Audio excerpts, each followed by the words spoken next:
Bonjour et bienvenue sur Business Booster. Je suis Didier Delmer, la seule émission dédiée au développement ou au commercial par Internet.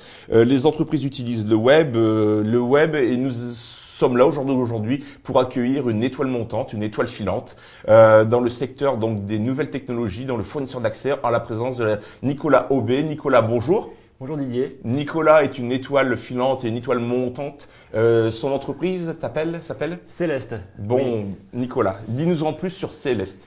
Oui, effectivement, c'est gentil de dire qu'on est une étoile montante.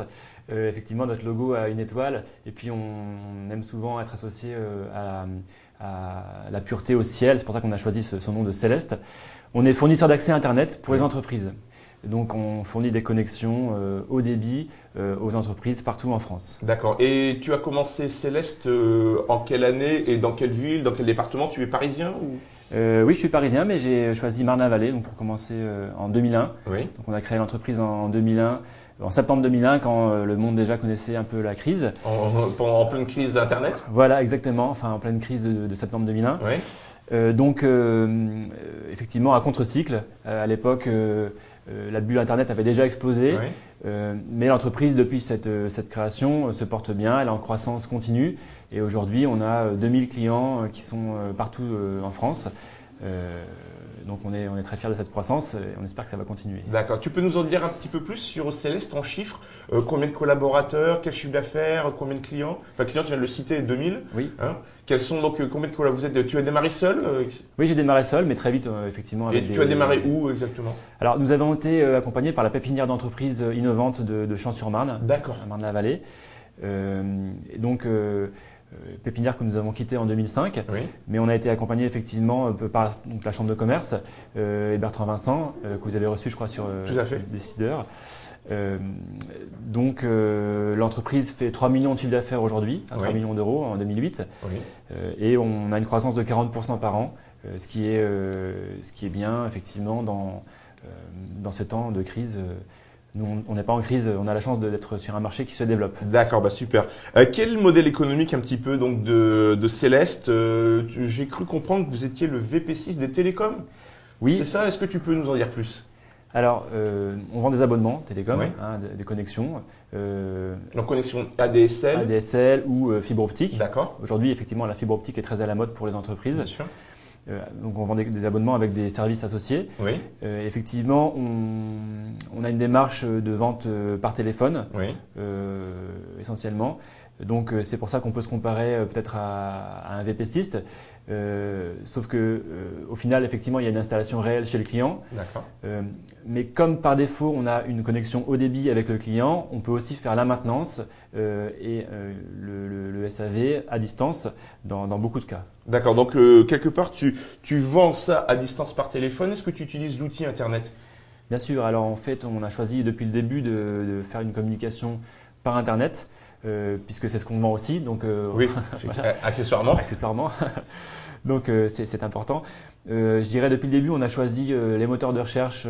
Donc on est référencé, on fait de la publicité. Oui. La publicité sur quoi? Sur tous les moteurs de recherche, tous les liens payants. D'accord. Donc tout ce qui est Google, Yahoo, Voilà. MSN, etc. Voilà, tout La live ça. search. D'accord. Exactement. Et puis on a une newsletter qui est très bien lue, très bien référencée. On essaie de l'enrichir avec des articles techniques ou des articles qui intéressent nos clients. Bien sûr. Et explique-nous tout à l'heure, en préparant cette émission, on a parlé parce que pour nos auditeurs, on fait toujours un débrief avant l'émission, il faut quand même faire ça de manière très, très professionnelle. Tu nous as parlé de ta newsletter qui a fait un carton. Tu peux nous en dire, et qui a même provoqué des problèmes. Vas-y, Oui. je t'écoute.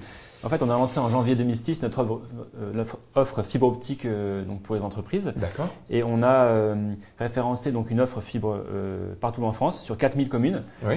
Donc on sait en fait, on connaît quasiment l'ensemble des réseaux de fibre qu'il y a en France. Et on a mis sur notre site un outil d'éligibilité à la fibre. Donc c'est-à-dire que l'entreprise vient sur celeste.fr, voilà. Elle rentre son numéro de téléphone. Exactement. Et ça nous dit si on est éligible à la fibre ou bien pas. Voilà. Et la même chose qu'on se retrouve sur un FAI classique pour voir si on peut s'abonner chez eux. Bien sûr. D'accord. Sauf que nous, en fait, on connecte la fibre sur l'ensemble des réseaux, les réseaux publics ou les réseaux des autres opérateurs. Donc l'entreprise, en allant sur le site celeste.fr, peut savoir vraiment s'il y a de la fibre à proximité. Voilà, donc la DSL, la grosse différence entre la DSL et la fibre, c'est bien sûr le débit. hein, qui est monumental sur la fibre et qui permet des applications beaucoup plus rapides. Oui, c'est le débit, mais pas seulement, c'est aussi la qualité de service, Oui. hein, le temps de réponse de la connexion, la garantie de temps de rétablissement Oui. et la garantie du débit aussi.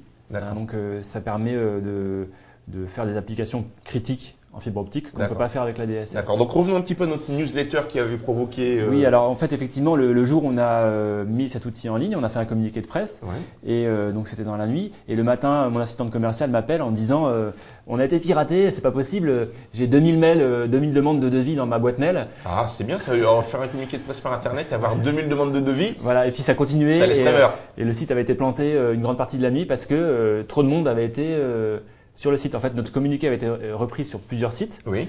Et on a eu 100 000 visiteurs sur notre site, qui n'était pas calibré pour ça a priori avant. À l'origine. Voilà. Donc on a fait exploser le site. D'accord. C'était une anecdote amusante. Et donc c'est une bonne utilisation, donc enfin même une trop bonne utilisation des communiqués de presse sur Internet. Il faut savoir que le référencement sur le web est une part importante. Les vignettes, les liens sponsorisés le sont également, mais également avoir des actions presse et de communication en ligne avec la presse online est quelque chose de très déterminant, étant donné qu'au jour d'aujourd'hui, beaucoup de journalistes utilisent le web pour parler des entreprises, donc parler de vous, entrepreneurs. Et ce qui a été le cas donc de Nicolas. Donc Nicolas, revenons un petit peu sur ta partie stratégie commerciale. Je crois que tu as des services. Si je reviens, donc tu as un modèle économique basé sur l'accès. Combien ça coûte pour une entreprise qui veut s'abonner chez Céleste, à peu près? En moyenne, une connexion coûte dans les 200 € par mois. D'accord. Donc c'est un peu plus cher que pour les particuliers. Bien sûr, mais on est dans un secteur professionnel. Voilà. Je présume qu'il y a des services premium, des services à valeur ajoutée. Bien sûr. Quels sont-ils? Essentiellement, déjà, une garantie de temps de rétablissement. En fait, une entreprise, le temps de rétablissement. Si votre connexion a un problème, vous ne pouvez pas être, quand vous êtes une entreprise, être planté pendant 2 jours. Donc on a des clients qui sont des hôpitaux, d'autres qui sont des transporteurs. Pour les hôpitaux, c'est quelque chose de critique. Bien sûr, mais même pour les entreprises, en fait, l'entreprise aujourd'hui s'arrête. Aujourd'hui, quand on n'a plus de connexion Internet, l'entreprise ne fonctionne plus, ne peut plus envoyer ses factures aux clients, ne peut plus acheter des choses, ne peut plus communiquer entre ses différentes filiales. Oui. L'entreprise est complètement arrêtée. Donc aujourd'hui, la priorité des entreprises, c'est pas forcément de réduire leurs coûts sur les accès Internet, on le voit aujourd'hui, c'est d'augmenter la fiabilité. On ne peut pas avoir de coupure. On a des entreprises qui nous ont dit, par exemple, nous, on est un parti politique, on veut une connexion, mais si ça coupe la semaine avant les élections, vous aurez des dommages et intérêts très importants. Bien sûr, ça peut être embêtant. Donc, c'est ça aujourd'hui l'enjeu de ce marché, c'est la fiabilité, c'est d'avoir une connexion qui ne plante pas. Donc, l'accès à l'accès est garanti. Voilà, l'accès est garanti. On va aussi parfois mettre des secours, des redondances, bien sûr, avoir plusieurs connexions. Bon, ça c'est vraiment un service de base qu'on doit fournir aux entreprises. D'accord. Et qu'en est-il de la bande passante? La bande passante aussi doit être garantie, parce qu'un particulier qui va surfer, effectivement, si un jour il y a beaucoup de monde sur Internet, peut être ralenti. Une entreprise ne l'admettra pas. Il faut qu'effectivement il y ait un débit qui soit garanti. Ça c'est un service très important qu'on fournit aux entreprises. Et un service que Céleste fournit grâce à une technologie qu'on a développée, c'est la priorisation des flux. Ça veut dire qu'on va prioriser les flux. C'est la priorisation des flux. Voilà. Explique-nous. Donc les flux métiers vont être plus importants que les flux, on va dire, de loisirs. Tu peux nous donner un exemple concret pour nos éditeurs? Oui, par exemple, une entreprise, si elle a un accès à distance sur un serveur de comptabilité ou de facturation, c'est un serveur métier. Et donc, on va prioriser ces flux-là par rapport à des flux, un email qu'on va recevoir ou une consultation web ou même du peer-to-peer ou des choses comme ça. D'accord, donc quelque part, tu fais une hit list des accès les plus importants, voilà, des flux les plus importants. On priorise les flux en catégories, bien sûr. Soit par défaut, soit en fonction de ce que le client veut. Et donc, on va avoir une meilleure qualité pour les flux prioritaires. D'accord. Voilà. Ensuite, est-ce que je présume que Céleste a des services à fournir aux entreprises et qui sont développés sur ton site celeste.fr. Quels sont-ils? Oui, alors Céleste fournit en plus de la connexion des services. Donc, par exemple, l'interconnexion de sites distants. Si vous avez un siège à Paris, une filiale à Marseille, on va relier Paris avec Marseille en réseau. D'accord. Donc, c'est très important. On fournit aussi de la téléphonie sur nos connexions. Si vous prenez une fibre optique, on peut mettre par exemple 50 ou 100 téléphones dessus. Donc ça permet d'avoir une installation en téléphonie IP, donc avec des services innovants. On va fournir aussi de l'hébergement. Aujourd'hui, c'est une très forte demande. Les entreprises souhaitent mettre leur serveur, leur informatique dans des lieux sécurisés, dans des salles blanches, et y accéder avec des connexions haut débit. Donc c'est logique pour un opérateur comme nous de fournir de l'hébergement dans des salles sécurisées. D'accord. Donc en complément de tous ces éléments du web, du référencement, de la presse, des liens sponsorisés, je crois que la société Céleste participe également à des salons. Oui, on sort du salon CKIT qu'on a fait. Le salon CKIT. CK, voilà. Ouais, d'accord. C'est un salon qui est dédié au CRM et au centre d'appel. On équipe nous-mêmes beaucoup de centres d'appel, donc on a été sur ce salon. On avait fait auparavant aussi un salon qui est l'inauguration du réseau de fibre optique de la Seine-et-Marne, puisqu'il se trouve que c'est un très grand réseau qui s'est ouvert sur toute la Seine-et-Marne, un réseau public. Oui. Et que nous-mêmes, on est basé en Seine-et-Marne, donc on a été doublement impliqués sur cette inauguration et on a déjà pas mal de clients sur ce réseau. D'accord. Et quel est le prochain événement?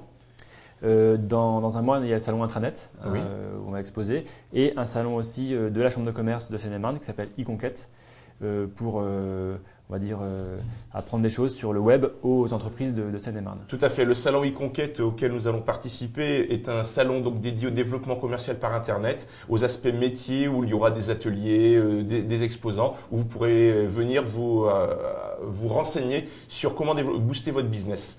Il se trouve à Champs-sur-Marne. Il aura lieu le 12 mai si je ne m'abuse. Et c'est ça. D'accord. Maintenant, en conclusion, peux-tu nous dire un petit peu, avant tu avais une approche directe des clients? Oui, alors en fait, moi, si je peux faire un retour d'expérience sur les Tout à fait. 8 ans Ce que nos auditeurs désirent, ils veulent des cas concrets. Exactement. Donc en fait, au départ, on avait une approche directe des clients, qu'on a toujours aujourd'hui, mais je dirais qu'on n'a pas mis l'axe sur la communication dès le départ de l'entreprise. Ce n'est que depuis l'arrivée de mon associé, Frédéric Dauphin, Oui. En 2005, qu'on a décidé de communiquer, de ne pas se cacher, de montrer ce qu'on faisait, de ne pas avoir peur de la concurrence. C'est sûr qu'on a été copié, on a eu des concurrents qui nous ont copiés. Copié mais jamais égalé. Égalé, je ne sais pas, c'est pas à nous d'en juger, c'est aux clients. Mais en tout cas, le fait de parler, de faire parler de nous, de communiquer, de dire voilà ce qu'on fait, on existe, on est en croissance, d'être transparent sur ce qu'on fait, Oui.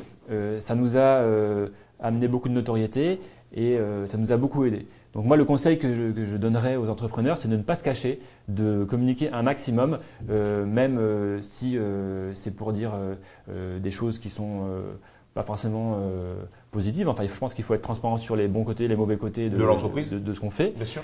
Enfin sur les points faibles ou sur les points forts.